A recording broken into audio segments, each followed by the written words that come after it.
पसंद। तो इस तरह के बेगमपुरा जैसे राज्य की उन्होंने कल्पना की और वो बात करते थे, वो चाहते थे कि इस भारत देश में एक ऐसे राज्य की स्थापना हो जहां पर कोई छोटा बड़ा ना हो, कोई ऊंच नीच ना हो, कोई गरीब अमीर ना हो, कोई भूखा ना मरे।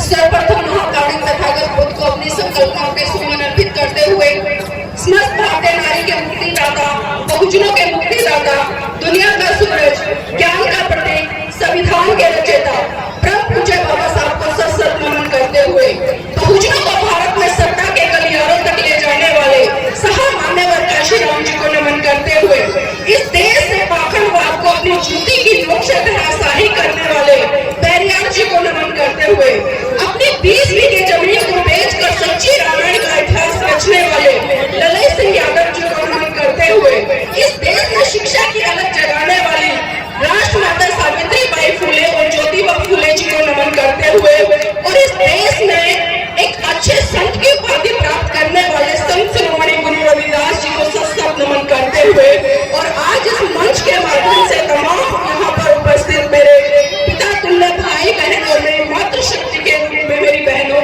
आज सभी को मेरा क्रांतिकारी जय भीम, नमो बुद्धाय। जय भीम। ये आजमगढ़ की धरती है और मैं मानती हूँ कि इस आजमगढ़ की धरती का खून इतना गर्म है, कम से कम अगर यहाँ से जय भीम का उद्घोष हो तो वो दिल्ली तक पहुंचे। तो देखती हूँ मेरी आवाज में ज्यादा दम है या आपकी में। जय भीम, जय भीम, जय जय जय जय जय भीम। बहुत खूब दिखा दिया आपने, वास्तव में आप आजमगढ़ के लोग हो और आपकी रगों में महान पुरुषों का खून दौड़ता है। साथियों, मैं शुरुआत करूंगी आज उस वाणी से, क्योंकि आज जिस महामानव की हम जयंती मना रहे हैं, संत शिरोमणि गुरु रविदास जी, उन्होंने अपने शब्दों में, अपनी वाणी में, अपने विचारों में कहा कि ऐसा चाहूं राज में, ऐसा चाहूं राज में जहां मिले सबन को अन्न, छोटे बड़े सब सम रहे, रैदास रहे प्रसन्न। तो इस तरह के बेगमपुरा जैसे राज्य की उन्होंने कल्पना की और वो बात करते थे, वो चाहते थे कि इस भारत देश में एक ऐसे राज्य की स्थापना हो जहां पर कोई छोटा बड़ा ना हो, कोई ऊंच नीच ना हो, कोई गरीब अमीर ना हो, कोई भूखा ना मरे, सबके वस्त्र शरीर पर वस्त्र रहे। मतलब एक तरह से एक ऐसा राज्य जहां पर सबको सम्मान अधिकार मिले और एक दूसरे के साथ में करुणा मैत्री भाईचारे का संदेश देते हुए हम सब मिलकर आगे बढ़े और इस भारत देश को गौरवान्वित करने करें। और इसी कड़ी में साथियों, परम पूज्य बाबा साहब ने भी एक बात कही कि जो अपने घर की दीवारों पर लिख दो कि हम इस देश के शासक हैं। उन्होंने साफ साफ कहा कि राजनीतिक सत्ता वो चाबी है जिससे आपके लिए द्वार खुलते हैं। अगर हम यहाँ पर दोनों महान पुरुषों की बात करें तो दोनों ने एक अच्छे राज्य की, एक अच्छे देश की और सत्ता की बात करी। संत शिरोमणि गुरु रविदास जी ने जैसे कहा कि ऐसा चाहूं राज में जहां मिले सबन को अन्न, और बाबा साहब ने भी कहा कि जाओ मेरे बहुजन समाज के लोगों, इस देश की सत्ता पर काबिज हो जाओ। लेकिन क्या हमने इन दोनों महान पुरुषों के इन बातों को समझा, कितना जाना, कितना सोचा, कितना विचार किया, कितना इन चीजों को लेकर हमने मंथन किया? शायद नहीं किया। अगर किया होता तो आज हमारे पास में वो राज भी होता, वो सत्ता भी होती और वो शासन भी होता और ऐसा राज्य भी होता जिसकी कल्पना हमारे महान पुरुषों ने की। लेकिन कहीं ना कहीं मैं देखती हूँ कि चाहे कोई भी आंदोलन हो, चाहे सामाजिक आंदोलन हो, राजनीतिक आंदोलन हो या धार्मिक आंदोलन हो, अगर उसमें सही रूप में सबसे बड़ी भूमिका आती है तो आती है महिला जाति की। लेकिन विडंबना है कि आज इस भारत देश की महिलाएं अपने महान पुरुषों के इतिहास को नहीं पढ़ती, उन्हें जानने का प्रयास नहीं करती और उनकी जय जयकार करती है जिनके बारे में वो जानती भी नहीं है। मैं इनडायरेक्ट रूप से बहुत सारी बातें कह रही हूँ, समझदार के लिए इशारा ही काफी है, क्योंकि हमने अपने महान पुरुषों को पढ़ा ही नहीं। जिस तरह से परम पूज्य बाबा साहब ने, संत शिरोमणि गुरु रविदास जी ने पूरा जीवन इस देश के लोगों के लिए समर्पित कर दिया, जितना त्याग समर्पण बलिदान इन महान पुरुषों में था, उनके रक्ति बलिदान की भावना आज हमारे अंदर नहीं है। आज हमने तमाम तरह के संगठन बना लिए कि मैं अध्यक्ष, मैं सचिव, मैं उपाध्यक्ष, इस तरह की दौड़ में हम लगे हुए हैं। लेकिन क्या कभी हमने कल्पना की, या कभी हमने सोचा, या कभी हमने चिंतन मनन किया कि आज भारत देश का जो सिनेरियो है, आज एक अमीर अमीर होता जा रहा है और एक गरीब गरीब होता जा रहा है। मतलब एक अमीर और गरीब के बीच में इतनी बड़ी खाई बन गई है जिसको पाटना भी असंभव सा लगता है। लेकिन उसके लिए जिम्मेदार कौन? सत्ता पर बैठे हुए लोग या फिर हम लोग? अब सोचिए, इसके लिए जिम्मेदार कहीं ना कहीं हम खुद लोग हैं। क्योंकि साथियों, 5 साल के बाद में आपको मौका मिलता है एक अच्छे राजा को चुनने का, अपने सेवकों को चुनने का, लेकिन कहीं ना कहीं उसी समय हम बहुत बड़ी भूल कर जाते हैं।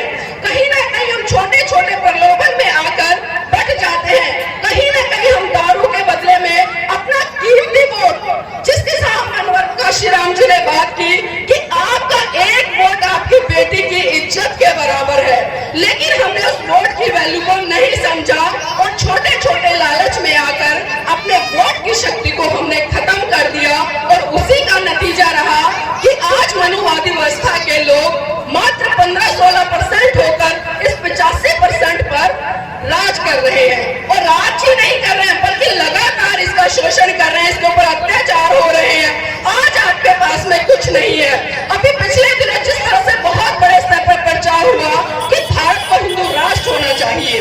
अब एक बात बताइए, जो लोग लगातार भारत को हिंदू राष्ट्र समर्थन की बात करते हैं, भारत हिंदू राष्ट्र हो, इस तरह की बात करते हैं, मेरा एक सवाल उनसे ये है, क्या भारत देश में खाली हिंदू रहते हैं? भारत देश में मेरे साथियों हिंदू भी रहते हैं, मुस्लिम भी रहते हैं, बौद्ध भी रहते हैं, जैन भी रहते हैं, ईसाई भी रहते हैं।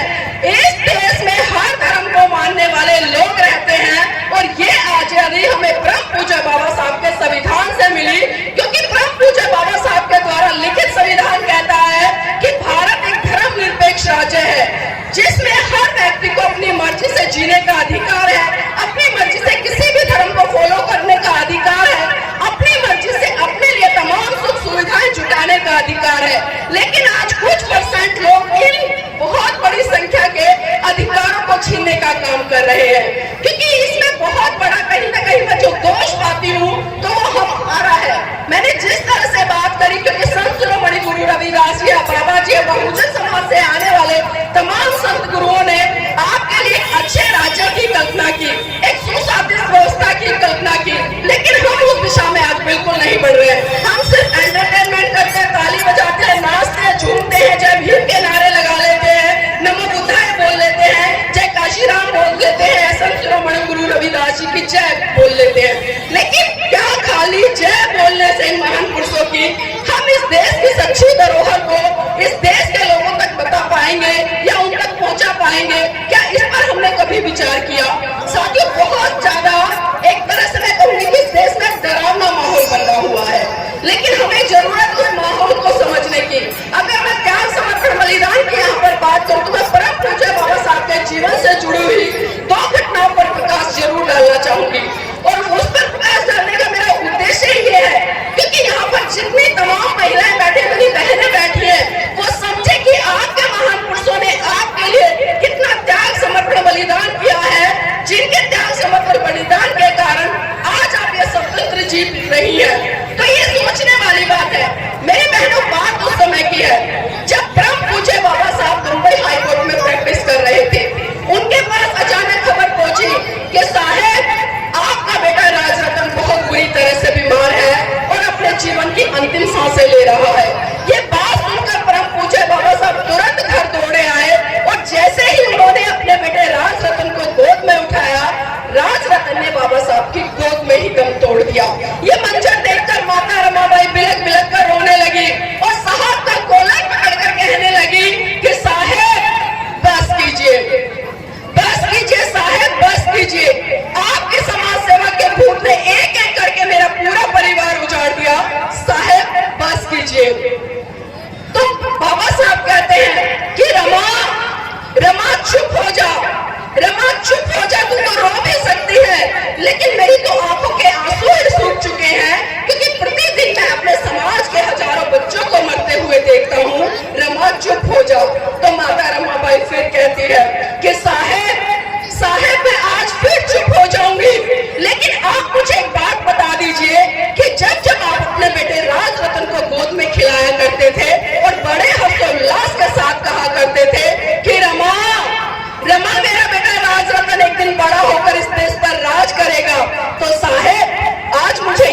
बता दीजिए कि आज राज रतन तो रहा नहीं, अब इस दुनिया में बड़ा होकर कौन राज करेगा।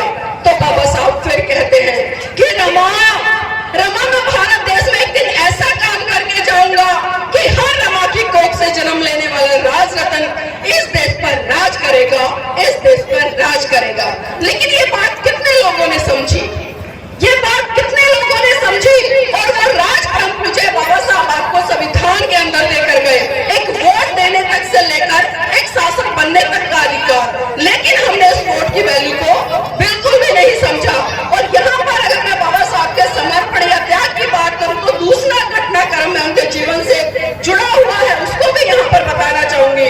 मेरी बहनों, बात उस समय की है जब परम पूज्य बाबा साहब पीएचडी की डिग्री लेकर विदेश से महाराष्ट्र लौटे, और जब महाराष्ट्र के लोगों को पता चला कि बाबा साहब भारत आ रहे हैं और महाराष्ट्र में आएंगे, तो महाराष्ट्र के लोगों ने एक विशाल भव्य कार्यक्रम का आयोजन किया कि बाबा साहब विदेश से आ रहे हैं तो क्यों ना उनका सम्मान सत्कार कार्यक्रम हम लोग रखें। और जब ये बात माता रमाबाई को पता चली तो माता रमाबाई के भी कहीं ना कहीं एक हर्षोल्लास मन में उत्पन्न हुआ और एक जिज्ञासा जगी कि जब इतने सारे लोग बाबा साहब के सम्मान सत्कार कार्यक्रम में जा रहे हैं तो क्यों ना मैं भी अपनी आंखों से प्रत्यक्ष रूप से उस कार्यक्रम को देखूं और उस कार्यक्रम का हिस्सा बनूं।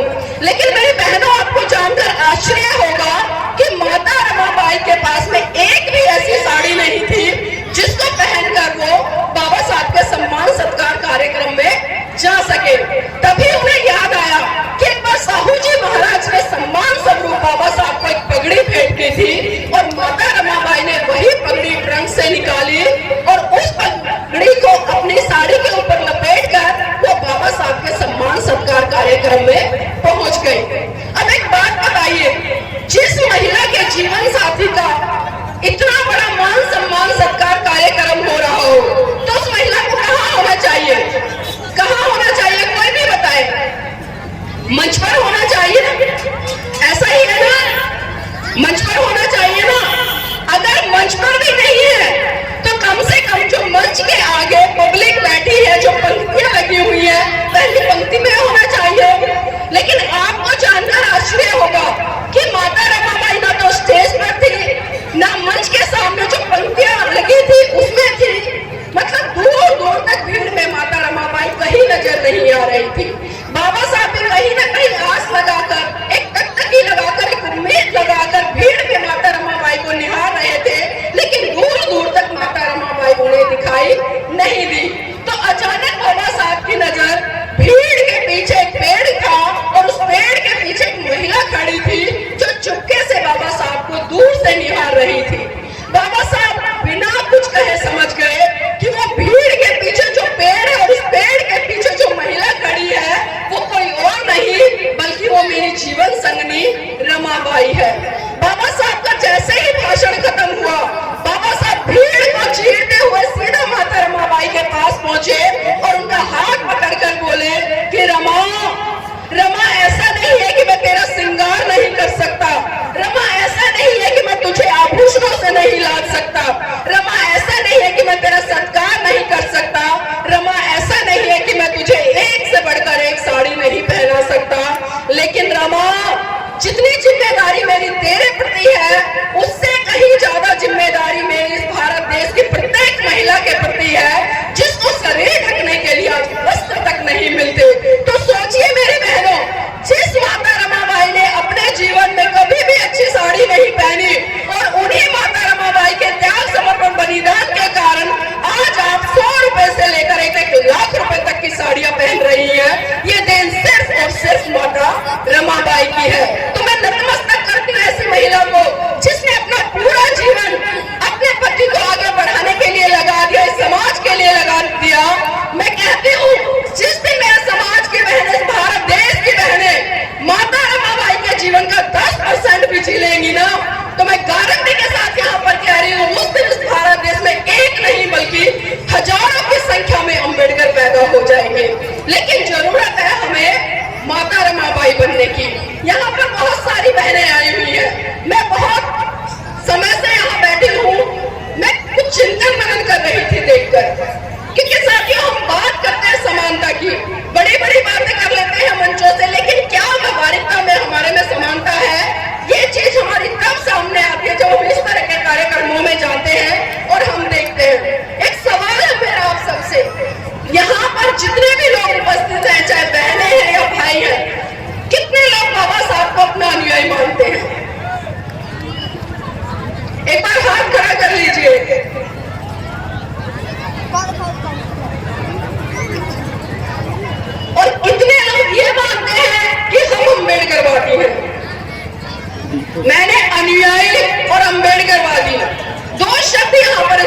किए हैं, तो सोच समझकर जवाब दीजिएगा। अब एक दूसरा सवाल है, कितने लोग यहाँ पर ऐसे हैं जो बौद्ध हैं? सोच समझकर हाथ उठाना। अब आप खुद देखिए, यहाँ पर कम से कम 400-500 लोग हैं और पीछे भी खड़े हैं, उनमें से मात्र 10-12 हाथ खड़े हुए हैं जो आज ये कह रहे हैं कि हम बाबा साहब को अपना आदर्श मानते हैं, उनके अनुयायी हैं और हम बौद्ध हैं। तो क्या हम सही रूप में आज ये कह सकते हैं कि हम बाबा साहब के अनुयायी हैं?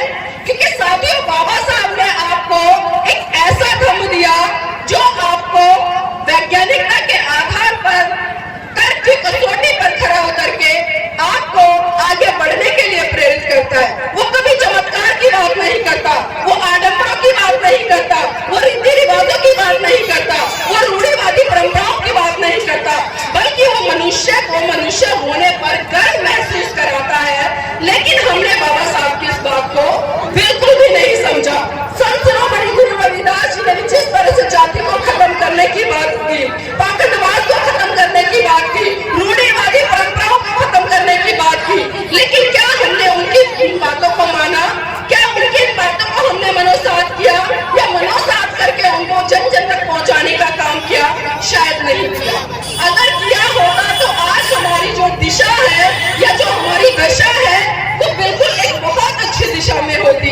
लेकिन आज भी कहीं ना कहीं, आज जब भारत को आजाद हुए कम से कम 77 साल बीत गए हैं, आज हमारे पास में हक अधिकार लेने के लिए संविधान रूप एक महान ग्रंथ है, लेकिन उसके बावजूद भी आज भी मेरे देश की महिलाएं कर्मकांड, पूजा पाठ, आडंबरों में उलझी हुई है। अभी पिछले दिनों जिस तरह से अयोध्या में राम मंदिर का निर्माण हुआ, कई महीने पहले गाने लगे कि राम जी आएंगे तो मेरी झोपड़ी के भाग खुल जाएंगे, राम जी आएंगे तो मेरे घर में दीपक जल जाएंगे। लेकिन मैंने देखा कि अयोध्या के पास ही जहां पर राम मंदिर का निर्माण हुआ, जहां पर प्राण प्रतिष्ठा की गई उन लोगों के द्वारा, वहां पर तमाम गरीब लोग ऐसे थे जो झुग्गी झोपड़ियों में रह रहे थे, उनकी झुग्गी झोपड़ियों को तोड़ दिया गया। किस लिए? कि राम जी आएंगे। अब मैं पूछना चाहती हूँ, कितने लोगों ने देखा कि राम जी आए? किसी ने देखा? कितने लोगों के कष्ट दूर हुए? कितनों का उद्धार हुआ? शायद नहीं हुआ। अगर हुआ होता कम से कम 2-4 लोग तो आकर यहाँ पर प्रमाण देते। और आजकल के कुछ साधु संत खुले तौर पर कह देते हैं कि जो राम को नहीं भजता वो चमार है। राम भद्राचार्य के स्टेटमेंट कह रही हूँ मैं, ये मेरी कोई बात नहीं है। अभी पिछले दिनों जिस तरह उन्होंने कहा कि जो राम को नहीं भजता वो चमार है, अगर इसको हम सकारात्मक रूप से देखें तो इस देश में बहुत सारे लोग रहते हैं, मतलब राम को भजने वालों की संख्या बहुत कम है, तो पूरा भारत देश, पूरा विश्व एक तरह से चमार हुआ। और दूसरी उन्होंने जो बात की, उन्होंने कहा कि अगर कोई व्यक्ति बीमार हो जाए तो वो अस्पताल न जाए, बल्कि अस्पताल की बजाय वो राम मंदिर चला जाए तो वो ठीक हो जाएगा। एक और उनकी स्टेटमेंट आई कि जो व्यक्ति बीमार हो जाए वो हनुमान चालीसा का पाठ कर ले, वो ठीक हो जाएगा। लेकिन मेरे भाइयों, मेरी बहनों, आपको जानकर आश्चर्य होगा, वही राम भद्राचार्य जी 2-4 दिन के बाद बीमार हो गए, और जब वो बीमार हुए तो आगरा के बहुत बड़े अस्पताल में एडमिट हुए, और वहां पर वो अपने जीवन से इतना संघर्ष कर रहे थे कि वहां पर भी दवाइयों से कोई रिलीफ नहीं मिला, तो सीधा वो देहरादून के हॉस्पिटल में रेफर कर दिए। अब सोचिए कि जो व्यक्ति खुद ये कह रहा है कि आप बीमार हो जाओ तो हनुमान चालीसा कर लेना या राम मंदिर चले जाना, आप ठीक हो जाओगे, फिर राम भद्राचार्य जी अस्पताल क्यों गए? क्या हमने सवाल खड़ा किया या कभी पूछा, क्या कभी चिंतन मनन किया? जब इतनी ही शक्ति हनुमान चालीसा में थी या राम मंदिर में थी, तो राम भद्राचार्य जी खुद ही उच्चारण कर लेते हैं, राम मंदिर चले जाते हैं। उन्हें क्या जरूरत थी दोनों अस्पताल बदलने की? क्योंकि वो भी अच्छी तरह से जानते हैं कि यहाँ पर चमत्कारों से कोई काम होने वाला नहीं है, न कोई राम जी ठीक करेंगे उन्हें, न कोई हनुमान चालीसा ठीक करेगी। अगर कोई ठीक करेगा तो वो विज्ञान पढ़ने वाला जो डॉक्टर है, जो डिग्री लेकर आया, जिसने सर्च किया है, वो डॉक्टर उन्हें ठीक करेगा। उनको भी पूरा विश्वास है कि बिना डॉक्टर के उनका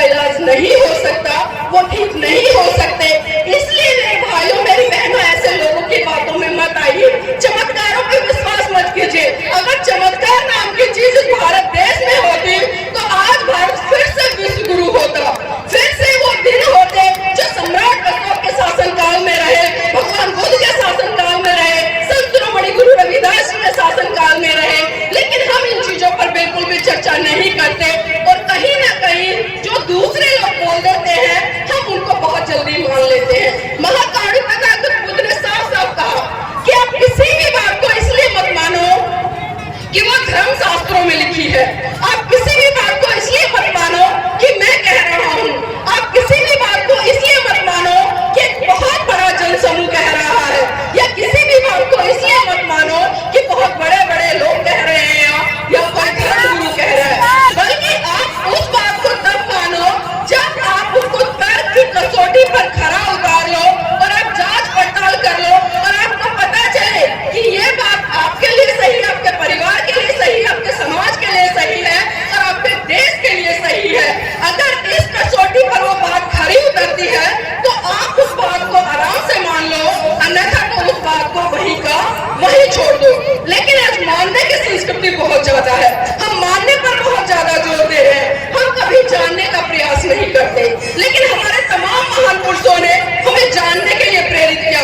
उन्होंने कहा कि पहले आप सवाल करो, क्योंकि जब तक आप सवाल नहीं करेंगे आपकी समस्या का समाधान नहीं होगा। और आज हमने क्या किया? आज हमने सवाल करना छोड़ दिया। आज जिस तरह से मैं बात कर रही हूँ, आप लोग यहाँ पर बैठे हैं, साथियों, धीरे धीरे बहुत सारी चीजें हमसे छीनी जा रही है, क्योंकि जब हमने पढ़ना शुरू किया, हमने चीजों को सोचना समझना शुरू किया, अपने महान पुरुषों को पढ़ना शुरू किया।